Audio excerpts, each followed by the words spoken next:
Well, good evening. It is great to be together again as we enter week 3 of our 4-week Advent devotional series. Thank you so much for tuning in with us. It's been fun to study just some specific material about the true reason that we celebrate this season, our Savior Jesus Christ. And as you know, each Wednesday this month, leading up to Christmas, the week of Christmas, we've been going through these 4 titles that are ascribed to Jesus in the prophecy found in Isaiah 9, verse 6, which says that for to us a child is born, to us a son is given, and the government shall be upon his shoulder, and his name shall be called Wonderful Counselor, Mighty God, Everlasting Father, Prince of Peace. And in the last 2 weeks, we've talked about what makes Jesus a wonderful counselor and a mighty God, and why that is so important to us in our life, in our physical everyday life, but also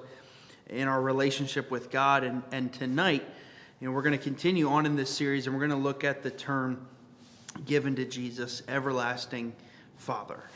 Now, I don't know about you, but when I think back to my childhood, there were definitely times where I felt like my own father was kind of everlasting. When you're a kid and you're lucky enough to grow up with a dad like I did, it sometimes feels like he's just kind of always around. He's always on your case. He's always, bothering you to keep your grades up, to making you do stuff around the house, reprimanding you for your actions or your words or the way you talk back to your mom. That's something that I got reprimanded for a lot. When you're a kid, it can kind of feel like it never stops. But if you grew up with a great dad, like I did, then there's probably a part of that everlasting feeling that is really good. My dad was always consistent. He always has been consistent, yes, in his discipline, but also in his love and in his care and his support. My dad has always been there for me. He's been a constant presence, ready to do whatever he can for me, no matter the circumstances, no matter the situation I was in myself, no matter how I was acting towards him. He has always been my dad, and he's always acted as my dad. And I think it's in that spirit and mindset that we need to think about Jesus as Everlasting Father. The term everlasting carries with it the idea of something going on without end or beginning, something happening eternally. So God is our Father forever. He always has been, and he always will be, independent of our actions and our existence. And now this has implications for us in both this life and in the life to come. So let's start by talking about what this means for us today. Because Jesus is Everlasting Father, it means that regardless of who you are, regardless of where you've been, you never have to go through this life without the Father. And as we've said, Jesus' fatherhood is forever. He always will be. He always has been, independent of what we do or who we are. Jesus is perfectly consistent in his role. So you never have to worry about being abandoned. There's never been a point in time in which God has ceased to be and ceased to act as the father of his people. Some of you may have a painful experience of having an absent father. That's the exact opposite of the way that Jesus is described. He is never absent. He is always present, and his fatherhood has no end.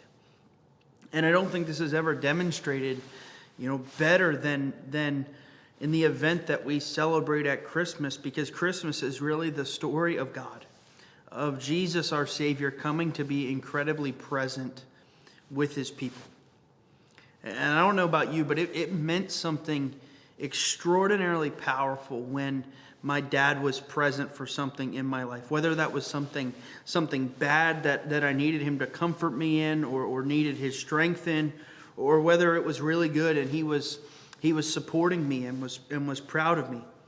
And so how much more is our God, the eternal Father, for us, whose presence is powerful in both the mountains and the valleys of life.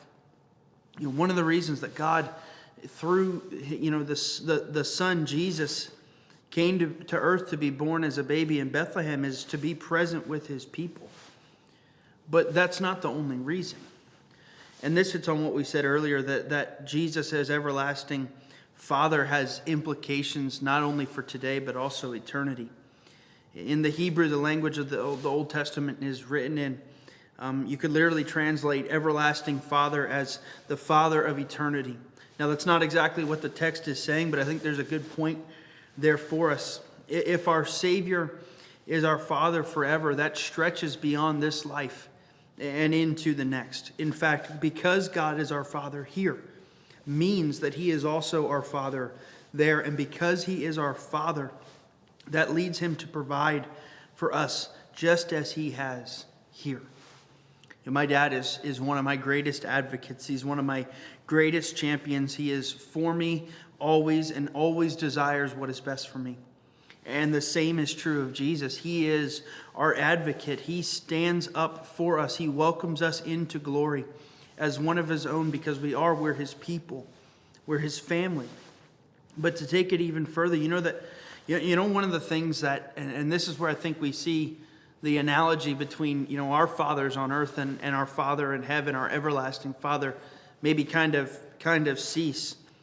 And one of the things that my dad would say to me all the time, and has said to me many times over the years is, whenever I was struggling with something or whenever I was going through a really hard time, he would always say, I wish I could take this from you. I wish I could do this for you. I wish I could bear this in your place. My dad feels for me in my struggles and his pain.